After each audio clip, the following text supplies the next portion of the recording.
Hello guys, katiktikan ng araw. Andito tayo, napadaan kami dito sa papunta kami Bulinaw. Oh, dito kami sa Binmalay Beach. Oh, maraming bangka pero dagat niya napakabanayan, no. Lalapit ako doon. Andun yung mga ibang kasamahan, naliligo na sila pero may punta pa kami Bulinaw. Ito kami, oh.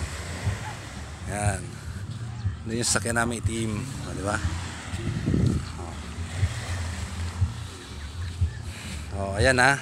Oh, baka sabihin nyo madumi ang dagat ng Binmalay Beach. Ayan, tingnan nyo, kayo na humusga. Oh. Diba?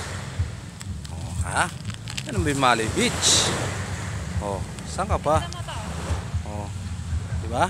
Walang kadumi-dumi yan. Napakabanayad ng alon. Oh. Oh. Yan, dun sa likod. Ano, better so, para marunggay. Oh. Doon yung mga cottage sa kabila. Pag maano ka doon ang cottage, tapos dito kayo maliligo. Mga vlogger na kasama natin. Oh, di ba? Ayan ha. Ano pa? Stig. Binmalay Beach. Ha? Mamaya doon naman kami sa Bulinaw. Oh. Di ba? Padaan lang kami. Wala kasi gaano naliligo pero pag mahal na araw, punong-puno to. Oh, 'di ba guys? Napakabanayad ng dagat. Oh. See you later, Bulinaw.